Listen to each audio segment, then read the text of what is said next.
Welcome back to another episode of the Buffalo Happy Hour. Mike, what's going on? We got to work, dude. We did. We made some one-off t-shirts that will soon be available, most likely, based off demand. We'll see. Let us know. Yes. But we're with our friends over at Positive Approach, and let's start with introductions.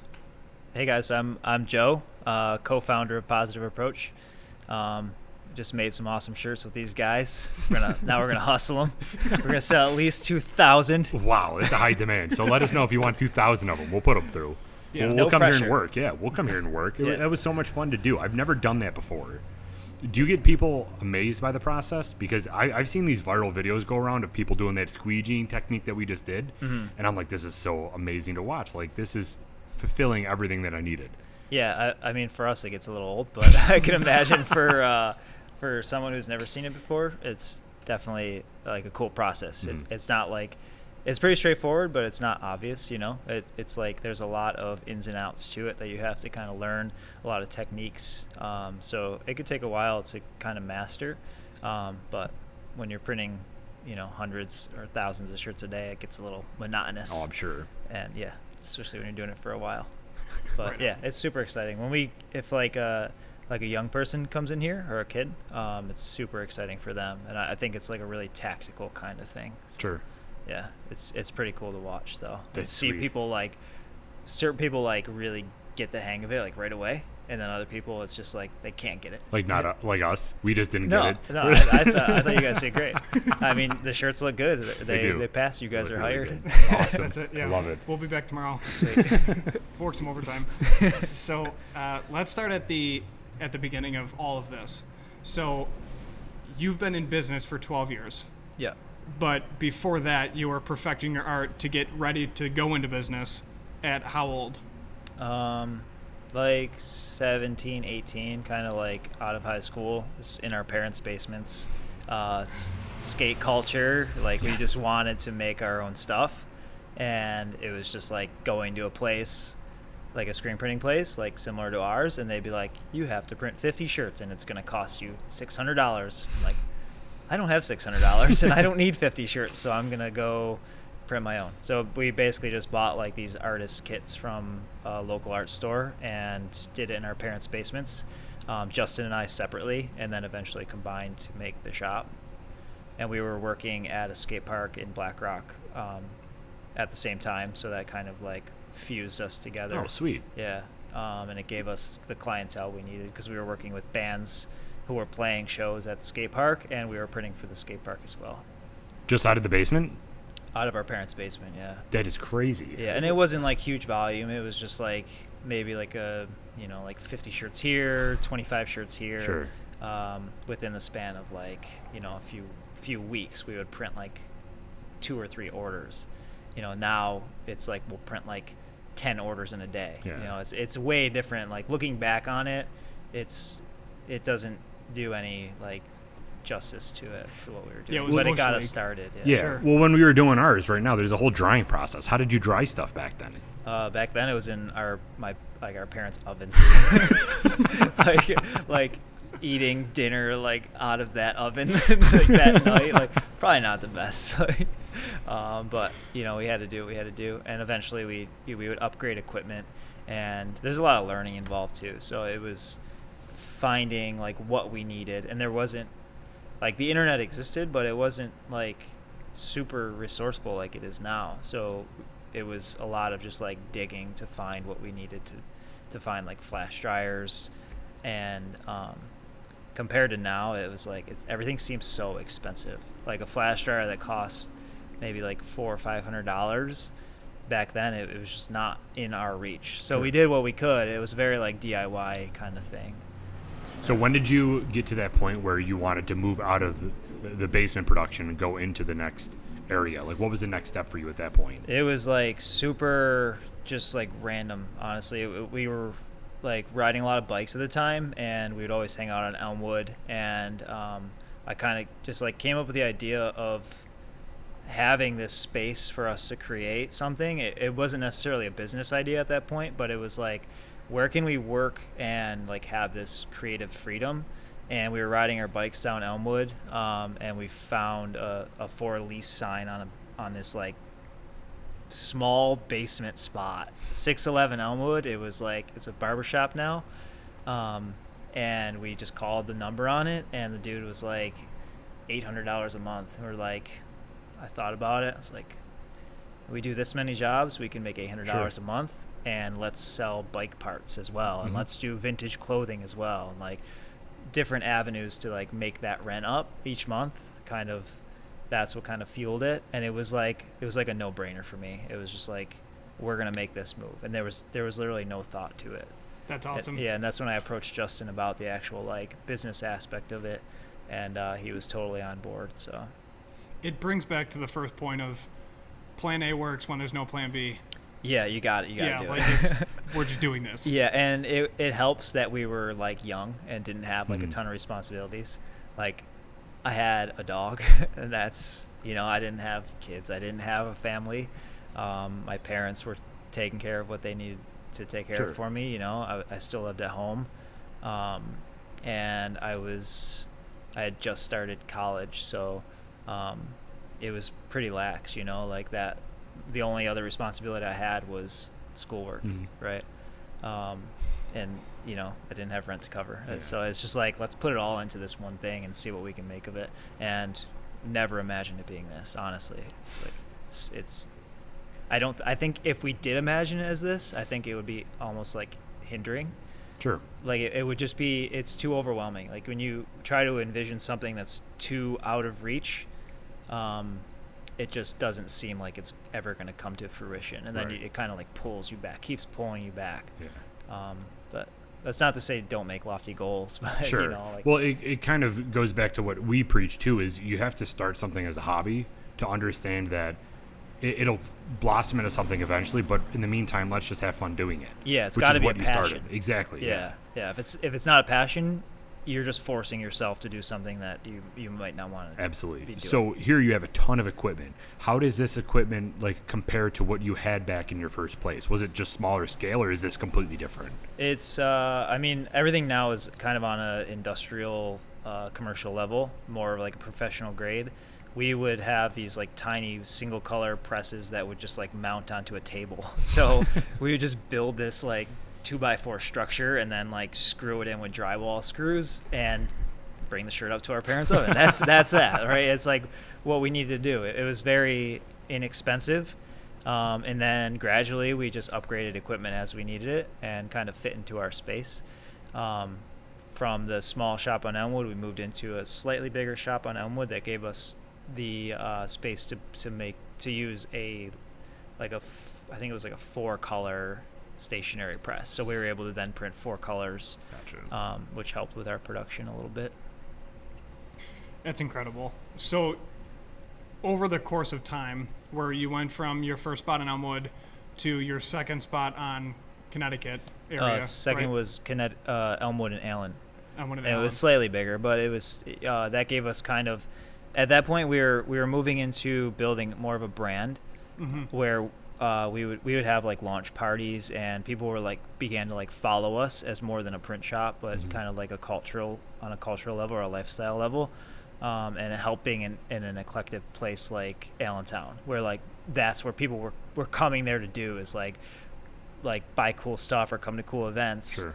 And then from there we moved to Connecticut Street, and we basically like 2x'd our space, and then it started to allow us to get more equipment and become like more commercial printers, I guess you would say. Sure. Yeah. And that's all demand driven, because you mentioned there was no money put in advertising or anything like that. It was just an organic growth from word of mouth, right? Yeah. So from the start, we hadn't taken out a loan until like 3 years ago, when we needed to get our like very large equipment. But it was all just like, make some money printing some shirts for like a friend's band, put it back into the business. Well, we buy another press, or we buy another flash dryer, and then move into a nicer space, whatever, and yeah, just let it organically grow. So our main thing here is creating such a quality Nailed it. Buffalo Fire. Creating such a quality experience with our customers, and then giving them such a quality product that they want to share it with their friends, and that they're like actually proud to be getting it from us, you know. And with that, it's just allowed for this nice organic growth and word of mouth that is like better than any paid advertising, because it's all built on trust. Absolutely. Yeah. Now, on top of that, you came up with 5 core values that are the foundational piece to the whole operation. Yeah. So Hey, you're calling me out here. That's website stuff. Can you tell me that? My number one value is quality. There you go. That's the number one. That's number one. I like it. And then after that, it's just customer service, and it's the quality of customer service, right? Yeah. And since then it's kind of enhanced to an experience, like not just like giving them customer service or like quality service where like they're getting a good product and they're like getting a good price and blah blah blah. It's like coming into a space that you feel like engulfed in our culture, and we're continuously building that, and it's not anywhere near what we want it to be, but we have these visions where a customer again feels proud of working with us, and they're part of larger things. So like community initiatives and things like that, we want people to constantly feel like they're engulfed in our culture. And then third, let me look at your sheet here. Dependability, capability, and responsibility. Dependability it comes into like building that trust with the customer, and giving them a consistent product. And we've been having like some serious growth recently, and working on scaling and hiring like a new team. So that dependability that's been like really important for us, and like in training and things like that. And people don't get it right away, but that's the goal, is to constantly get to that consistency where customers can trust that if they ordered shirts a year from now, and then now they're going to be the same. Sure. Which honestly, that it doesn't always happen, because stuff falls through the thin lines, and we have to get that fixed and do as best as we can. Capability, just if a job comes to us that we're not capable of, we have to adapt and just make sure it happens, because we don't want our customers that are loyal to us having to go to somewhere else. Sure. Like, we need to make it happen, and do our best and keep those other values. And responsibility, it's our responsibility as a company to respect certain things like the environment, and find the best solutions that we can to do our process responsibly. So that comes down to the cleaners that we use being soy based and drain safe and things like that, the filtering that we use, all that. When we can use a USA made or an organic or a sustainable shirt, we do it, down to the folks that we work with. So the people that we want to work with are having the same practices. Sure. That's our values that I didn't really remember until now, but crushed it. We always, the customer experience and the quality is always number one, number two. Yeah. So just talking about the business really quick, what exactly do you do from a actual design standpoint? Because there's different forms of putting something on a t-shirt, right? Oh, yeah, there's for vinyl sure. pressing, there's logo sublimation, there's screen printing. What do you do, and how does it vary from different types of printing processes? We do strictly screen printing here.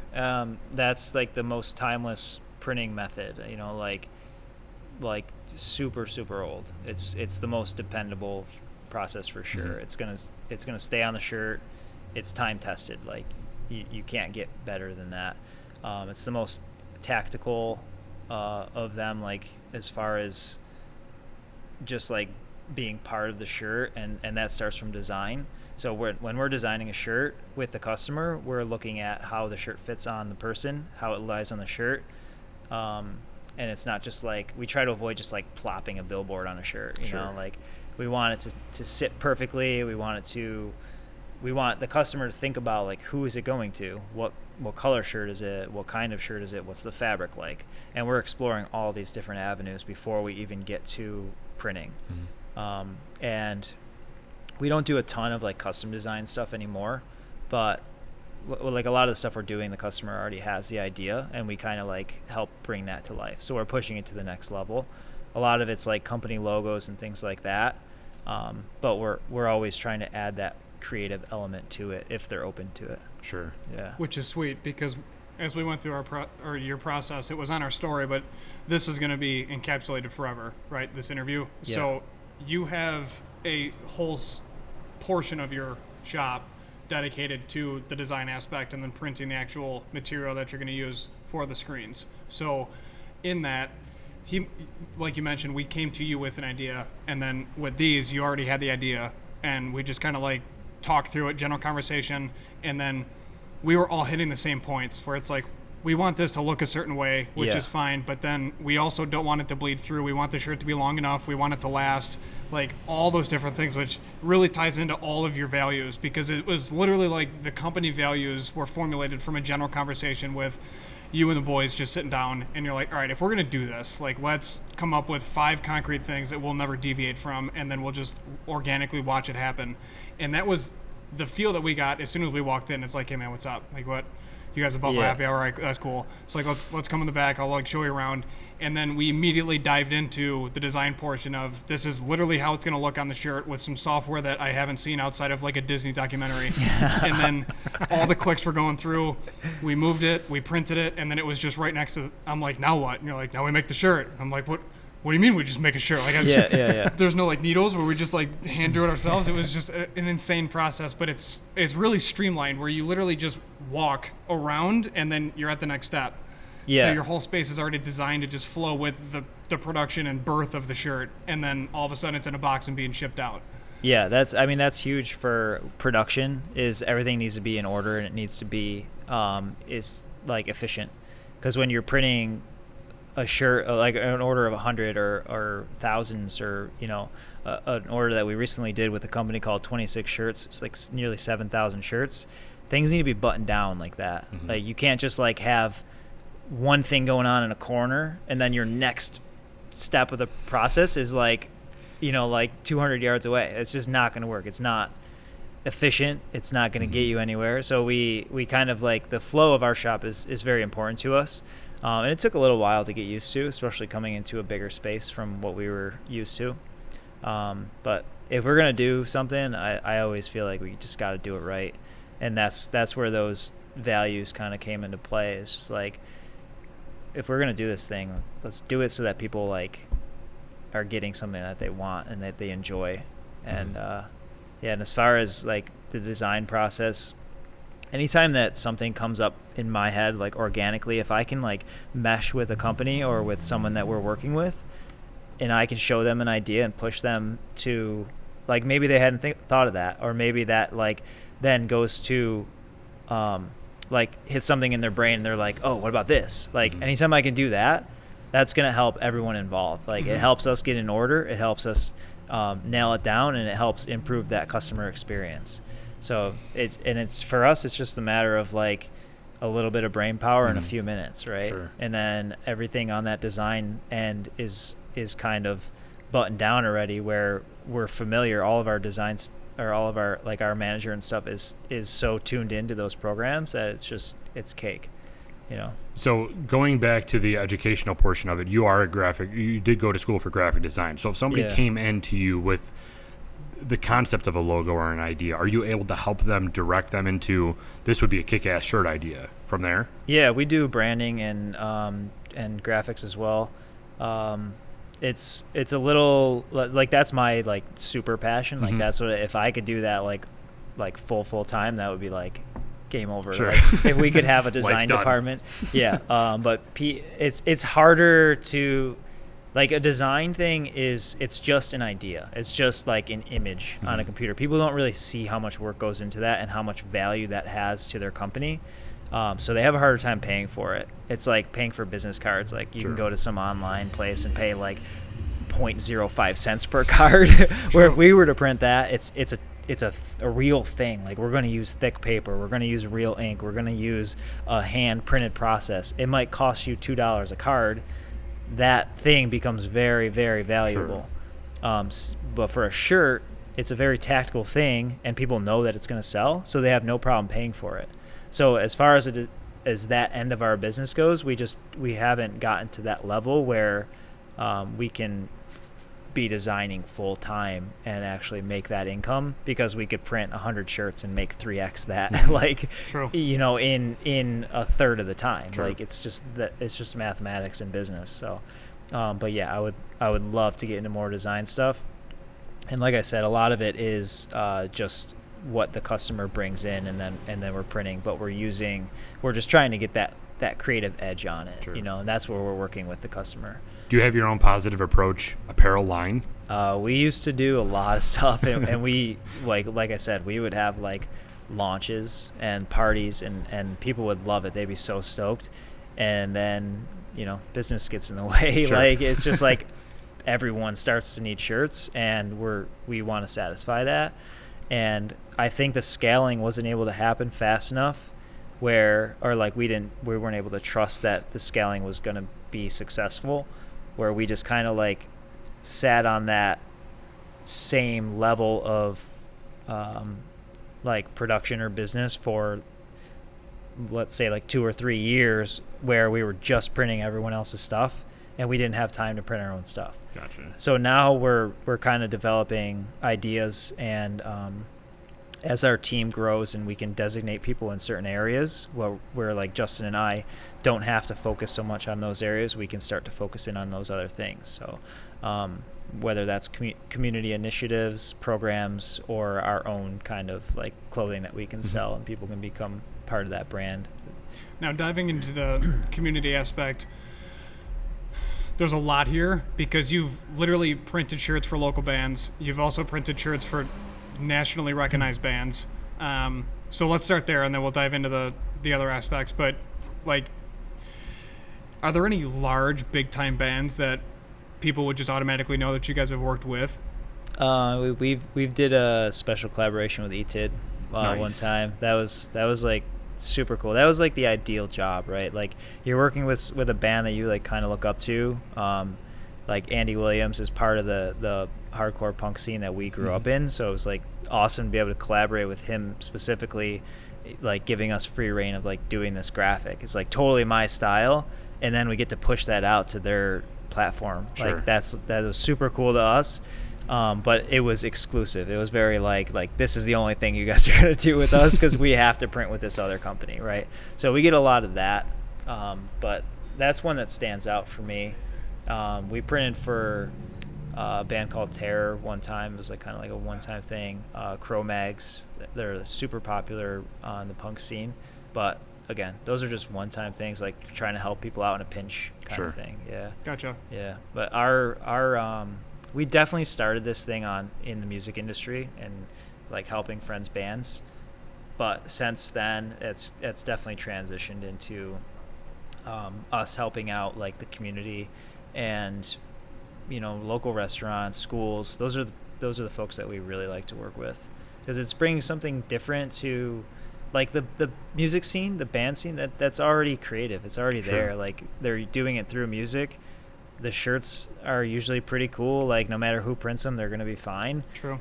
But like, if we can get that creative edge on like a school or a restaurant or somebody that may not have that traditionally, and get them to sell more shirts as supplemental income, that's where we're at. Like, Sure. that's our bread and butter at this point. So you've also mentioned that you did a collaboration or worked with 26 shirts, right? Yeah. Yeah. What did you do for them, and what did you do for them?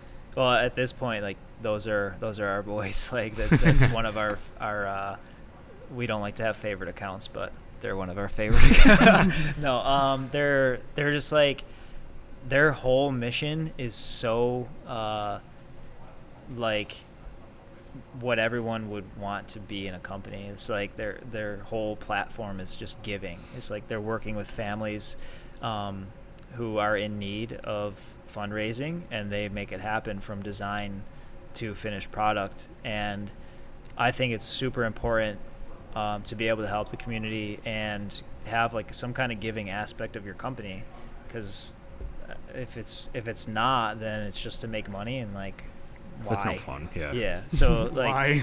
their values just like blow my mind, like how consistent they are with all that stuff, and they're always coming up with creative designs, and it's awesome to work with them. But we recently did when the Blue Jays announced that they were going to be playing in Buffalo, we did a shirt with them. That was their largest order and our largest order to date ever printed, and they were able to fundraise like a ridiculous amount, like over $52,000 Really? to the food bank of Western New York, and I think the Food Bank of Canada. That's Mind-blowing insane. stuff. So that was super cool.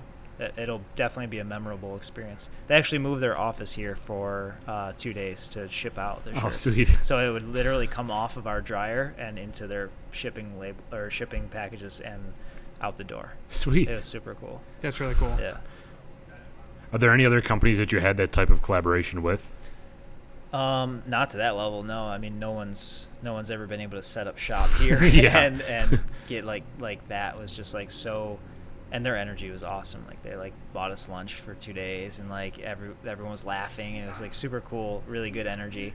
But to mesh with someone like that, not really. And we do it on like a macro scale, like every day, like who we're working with.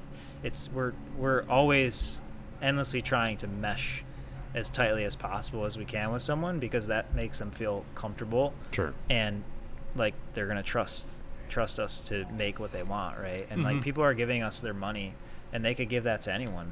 So we want to make sure that is going, to the best use as we can. Yeah.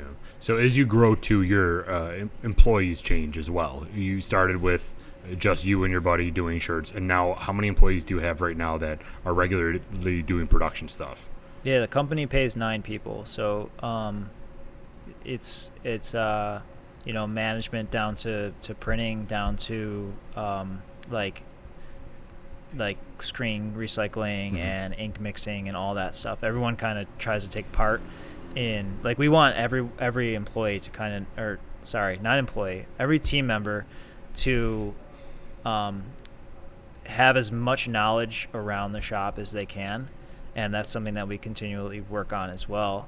But in an ideal world, everyone knows how to print, everyone knows how to mix ink, everyone knows how to do every aspect, so that if someone's too busy somewhere else, someone can pick up the slack. Sure.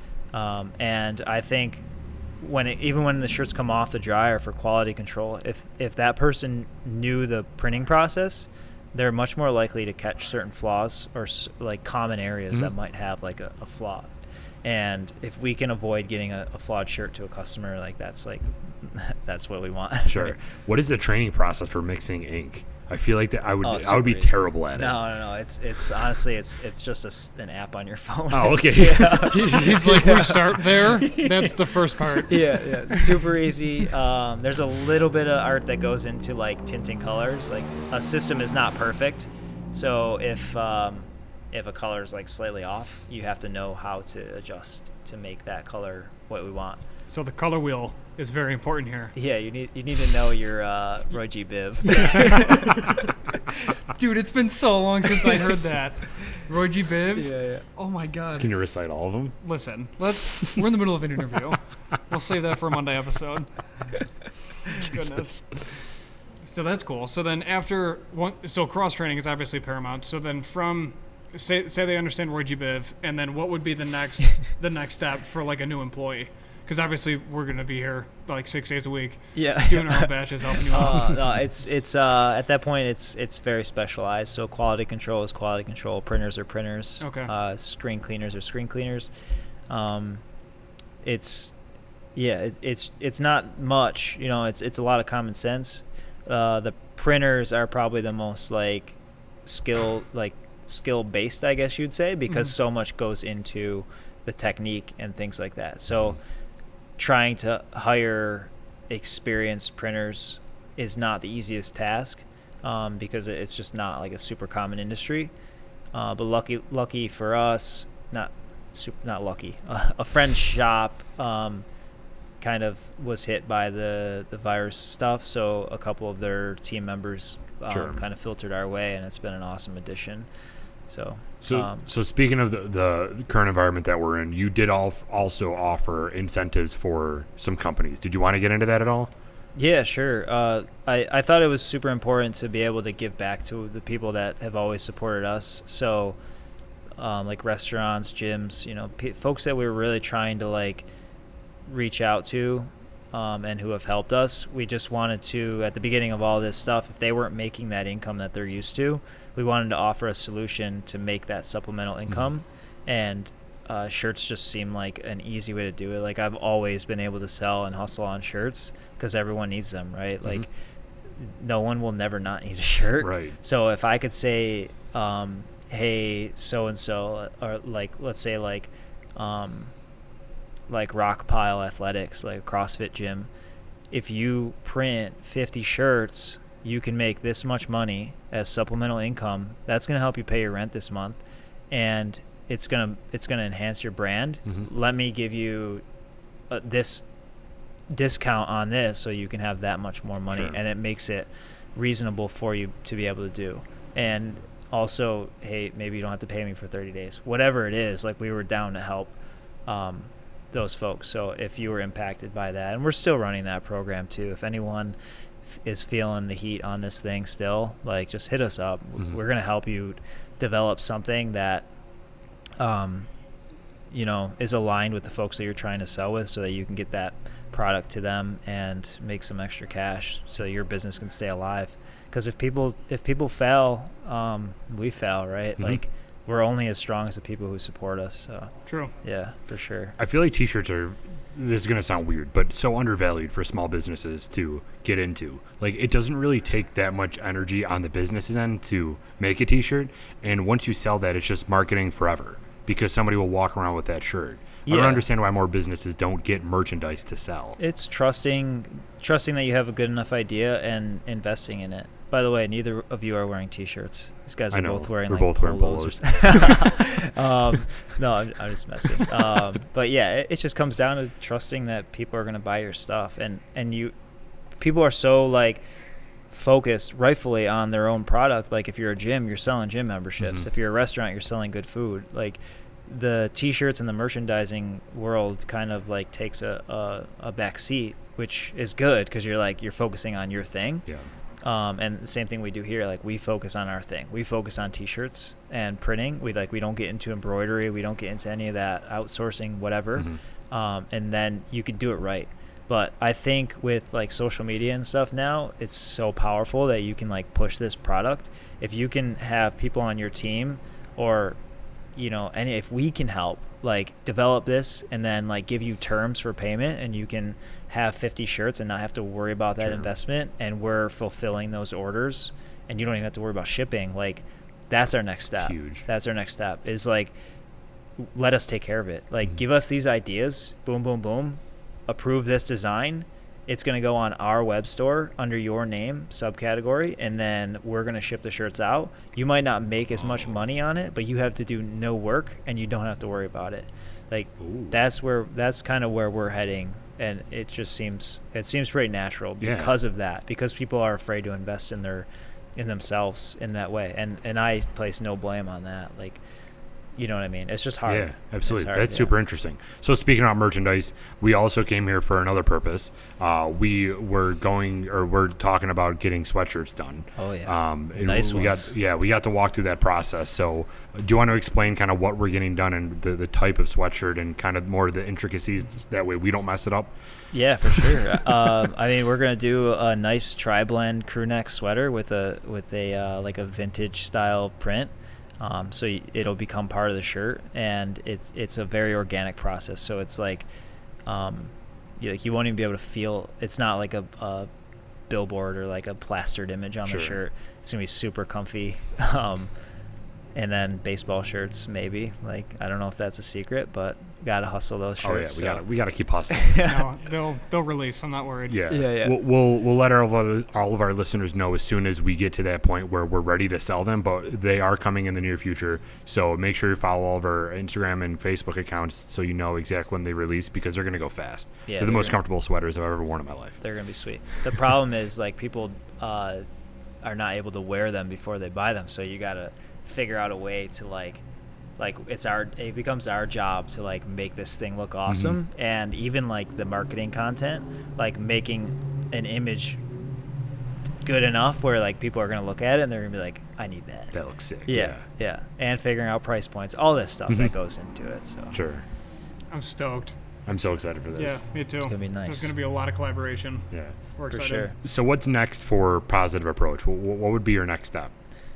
Just continuing to collaborate with the cool companies. Like, our goal is to print for all the cool companies in Buffalo. Like, anyone that we look up to, anyone that we've ever looked up to, we want to be printing for them, and we want it to be more than that. Like, we want to build off these like community initiatives, like, and have people be part of that. So it's literally a collaboration. It's not just like them hiring us to make a product. Like, Sure. it's just whatever, you know. Like, we want to have that next level of relationship with our customers, where they're like part of something else, you know. As besides production stuff, like, it's one thing that I'm really, really excited about is an idea that we're coming to fruition called the Neighborgood Project, where we're going to do neighborhood cleanups working with the folks in the neighborhood. So on a small kind of basis, we want the people that live in the neighborhood to come out to our events and clean up trash and be familiar with their neighborhoods. And it kind of becomes a neighborhood tour. So if we were to work with like an urban farm or like Massachusetts Avenue Project or someone like that, it would be a tour to their facility, and then it would be a collaboration where the folks that are part of the event would get something from them. So whether it be a piece of produce or something, and education on that, on whatever they're doing. Wow. So like the important thing to me is educating people in low income neighborhoods about the importance of proper nutrition and food, because I think so much starts there. So that would be the end goal, is to teach folks about that. And this idea kind of came up because I'm just walking the neighborhood, like picking up bags and bags of trash, and it's all Tim Hortons, McDonald's, Burger King. Like, this is what our neighborhood is eating. Sure. And then they're just throwing crap on the ground, or it's blowing around, whatever. Right. It's still ending up on the ground. So someone's got to be out there cleaning this stuff up and then being educated on why we're not why not to eat this. Like, Sure. And the West Side particularly has so many cool resources, urban farms, things like that, different projects that are happening, awesome cafes like Bread Hive, who are providing like nutritionally valuable food. There's no reason why folks can't be eating stuff like that if they were educated. And I think if we're working with organizations like that and like figuring out ways to make this accessible to the community, that's going to be a huge change. And the way that scales to me is I would work with organizations outside of our neighborhood then to host their own event with our platform, and make their own collaborations within that neighborhood. So we'd be working with like restaurants. Like if there's no urban farm available, we work with a restaurant that uses sustainable produce, or whoever, a CrossFit gym, like someone who's promoting this like healthy lifestyle. Sure. And they're doing their neighborhood cleanup. And the important thing I think there is that the people who are cleaning up the neighborhood are the people that live in the neighborhood. Like I'm not trying to develop a pity party. I don't want I want the help. If some folks from the suburbs want to come down and help clean up the West Side, cool.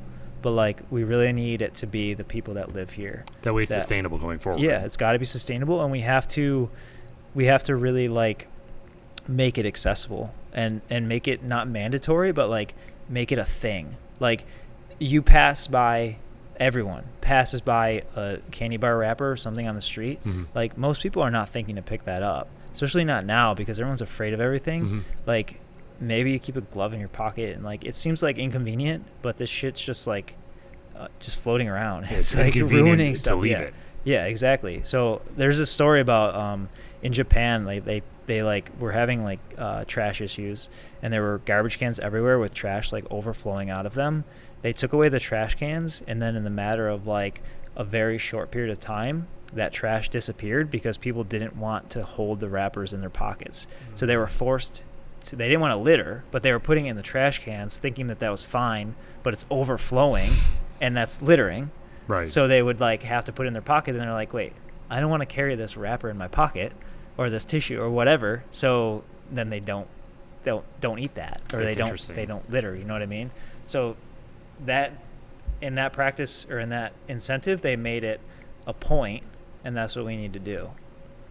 It needs to be a thing, right? Yeah. Action. Jeez. It's just action. Yeah. So it's that's literally what we always talk about, because people can complain all day long, but if you're not picking up on your walk and you're just walking past it, then you're identifying to yourself and everybody else that you're okay with what you just passed. Yeah. Like stop, pick it up, and move on with your life. Like if you have to hold on to it, cool, wash your hands, grow up. Like it's better than it staying on the ground. Yeah. And then maybe a dog eats it. I mean, what if the dog eats enough wrappers? What happens to the dog? Think about the dogs. Yeah. You know, like to have that other situational awareness of what the actual impact is of that lone wrapper that's just on the ground. And I don't expect anyone to like carry around a pair of gloves in like a trash bag or something, like where they're constantly picking up trash. But it's the first step is just being in your head. Like maybe like go for a walk and count how many pieces of trash you can see, and then like that number's gonna blow your mind. Yeah. And then next time you might be apt to like pick up a few pieces of trash. And this is not like for trash. This is like for community effort. It's to show like the community that we're part of this. It's not, we're not just a teal building just like floating here for no reason. Like we're like we want to mesh with everyone around us. Sure. You know, like we want to give back to the people who like allow us in their neighborhood and the organizations and businesses that support us. That's what it's about. That is so cool. For sure. So speaking of the teal building on the street, do you want to tell everybody where we are, like what your address is, so people can come by and talk if they want something done? For sure. Our warehouse is at 631 Fargo off Niagara Street in the west side, right over by the Peace Bridge. We just recently, we moved in this building last year. And we're trying to like be like a diamond in the rough. Like we got in here and it was trash. It looked like a piece of trash. It kind of like it was an eyesore, but like just not enough of an eyesore where it would like be an issue. Like you almost just like glaze over it or gloss over it. Like when you walk by, it's like, oh, that whatever. But so now we're trying to make it so that like there are murals on the outside and the paint color is nice, so that when you're driving down Niagara Street, you're like, it catches your attention. You're like, what are those guys doing? You know? And then when you come in, you get that experience where there's like huge letters painted on the inside of our showroom, and then you come into our production and maybe there's a giant like buffalo mural or like, you know, something that's going to excite people and enhance that experience. We were talking about that just driving down here. I haven't been down Niagara Street in quite a while, but driving down that portion kind of towards the Niagara exit, not the Peace Bridge exit, it's gotten much nicer. Oh, yeah. And I feel like this community around this area is growing, and I don't think many people know that. Yeah, Niagara Street is it's been talked about for a few years that it was going to be up and coming. It was hard to imagine it being like an Elmwood or like a Hurdle, like a retail kind of thing, or like you might not want to come down here to eat dinner. But recently, like the buildings around here are so cool, like the old factories, like the original like painted letters and signage on them. Just that alone, like being engulfed in this area, and we're on the water, like when the sun sets, it's like magic. Yeah, it's gorgeous. It's insane. The only bad thing is when I don't remember what month it is, but the the ice boom releases and there's like melt or something, and then it just stinks. So we get a little bit of that, but when it's not stinking around here, it's like it's gorgeous. And the old buildings, if you like that like kind of like rustic industrial vibe, putting anything into one of those, kind of like what we did here, is like it's mint. It just adds so much to your experience. So like imagine eating dinner in like an old abandoned warehouse that's like done up just enough where like maybe there's some like minty tiles over there or like some modern designed lights or something where it gives you like this like new feel, but you're still within like this exposed brick kind of like massive space. Like that's what all these buildings on Niagara Street are. And the city is redoing the whole way down from Black Rock to downtown with nice like bike paths and trees and landscaping and everything, and it's freaking gorgeous. It's gonna be awesome. It is. And it really all started when the exposed roof or like the exposed ceilings were a thing in restaurants, and you looked up, you're like, it's not finished. And you're like, no, like that's it. Like that's what it's gonna look like forever. Yeah. And you're like, but why? Like I see duct. Like I don't understand what that is, and like that's the point, dude. Like this is it. Yeah, it's but then it becomes natural. Like you might question it at first, and then you're in it, and it's like it just feels it feels fine. It feels right. Like you don't feel like you're like trapped under a ceiling or something. You know what I mean? Like if you go into a restaurant that's outdated, you're under like a drop ceiling and some fluorescent lights or something.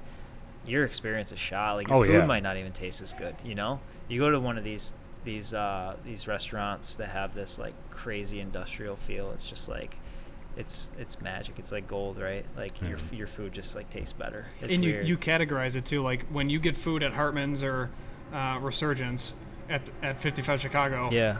It's you understand when you eat the food, you're like, yeah, this is exactly how it's supposed to taste. Yeah, for sure. Like you just kind of group that in your brain as these places are over here, and then there's these places that are over here. Yeah. It's a wild experience that we all live through. Yeah, and it's a lot of lost space too. Once you start dropping down the ceilings to cover some of the stuff up there, you're it's the losing character. 4 or 5 feet. It's the character, yeah, for sure. Speaking of 55 Chicago, have you guys been rock climbing yet? No. At Central Rock? Yeah, I'm a fitness coach there. And are you really? Yeah, for sure. And it's that place is awesome. It's behind Resurgence. Mm-hmm. Yeah, it's in that same building. I've wanted to go there for some time, but obviously never got to it. If you wanna go to a place that doesn't feel like you're in Buffalo, go there. It's like these like giant tower of walls, like 50 feet that you're climbing on ropes and stuff. That's and it's sweet. Like, coolest thing. You guys ever, do free climbing too, right? No, I don't do any free climbing. It's bouldering. It's lower, like 10 to 15 foot max height, and then you're falling onto like crash pads. So it's a padded floor.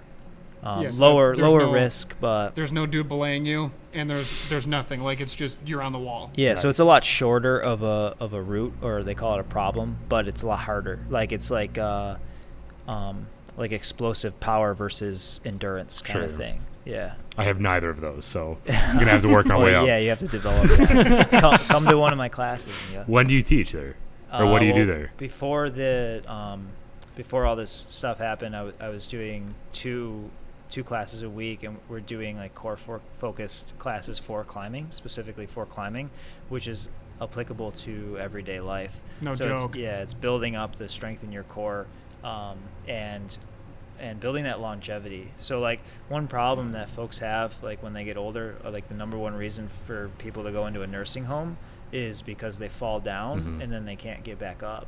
So like in Asian culture, everyone squats like all the time. Like if they're waiting for the bus, they're in a squat position, and you'll see it like even like the refugee immigrants and folks around here.